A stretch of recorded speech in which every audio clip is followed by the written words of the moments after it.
প্রত্যেকটা বিভাগে রবি ঠাকুর জড়িয়ে রয়েছে। আমি খুবই একজন সাধারণ মানের মানুষ।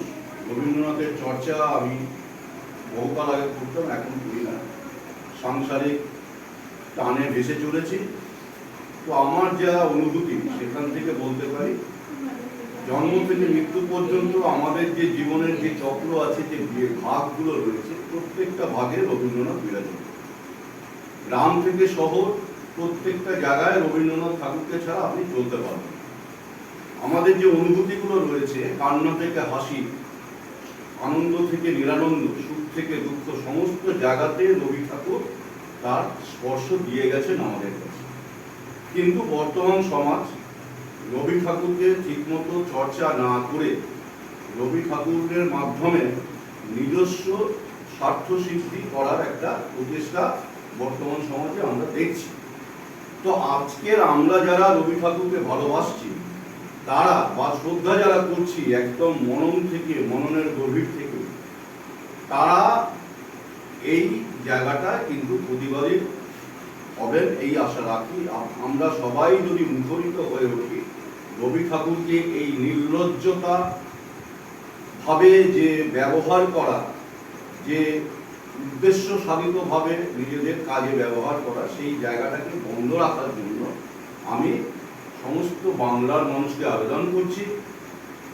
আমাদের উপস্থিত এখানে যারা আছে তারা তো শুনছেনই আমার কথা, এবং আমি সেই কারণেই সমস্ত বাংলার কথা ভারতবর্ষের মানুষকে আমি আবেদন করছি যে রবি ঠাকুরের যথার্থ সম্মান যদি কেউ দিতে না পারে, ঠিক আছে, অসুবিধা নেই, আমরা আছি তাকে শ্রদ্ধা জানাবার জন্য, কিন্তু তাকে অসম্মান করার অধিকার কারণ নেই।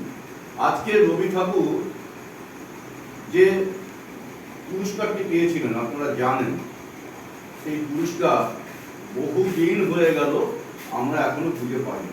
আমাদের ব্যর্থতা, আমাদের মূর্খতা, আমাদের অসফলতা সমস্ত কিছু জড়িয়ে রয়েছে। অর্থাৎ আমরা ভারতবর্ষে কোন পর্যায়ে পৌঁছে গেছি, যেখানে রবি ঠাকুরের নোবেল পুরস্কারটি, যেটি বিশ্বকবি, যে পুরস্কারের মাধ্যমে উনি বিশ্বকবি হিসেবে পরিচিত হয়েছেন সারা বিশ্বের কাছে, সেই নোবেল পুরস্কার আজকে আমাদের কাছে অধরা।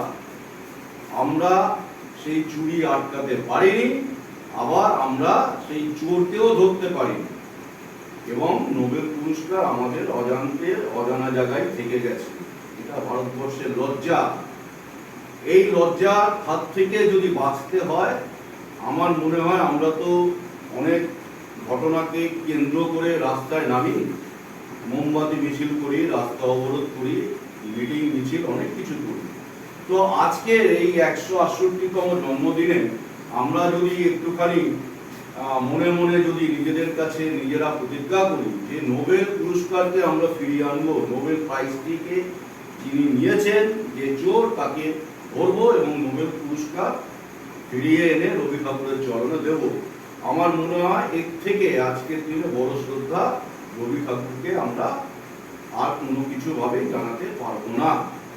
তো আজকের এই জিনিসটা আমাদের এই বেনিনী বাগান ওয়েলফেয়ার সমিতির সদস্যদের মধ্যে থেকে, আজকের অনুষ্ঠানে উপস্থিত যারা রয়েছেন তাদের মধ্যে থেকে জেগে উঠুক, জাগরিত হোক, এবং আস্তে আস্তে আমাদের আশেপাশে যা অঞ্চল আছে, যে ক্লাবগুলো রয়েছে, তাদের মাধ্যমে আমরা যদি একটা কিছু বৃহত্তর আন্দোলনের মধ্যে দিয়ে রবি ঠাকুরের এই নোবেল প্রাইজকে ফিরিয়ে আনতে পারি, এর থেকে এই জীবনে আমাদের প্রত্যেকের এই যে জীবনটা, ক্ষুদ্র জীবনে, এর থেকে বড় কিছু আর হবে না। এটা আমার বিশ্বাস। আমার বিশ্বাসের সঙ্গে আপনারা যদি হাত মেলান, আমি আছি। চলুন সবাই মিলে বিশ্বকবি যে পুরস্কার, মহান যে পুরস্কার, নোবেল পুরস্কার, তার চরণে দেওয়ার চেষ্টা করি। আজকের দিনে এটাই হোক আমাদের প্রতিজ্ঞা। এই বলে আজকে আমি শেষ করছি।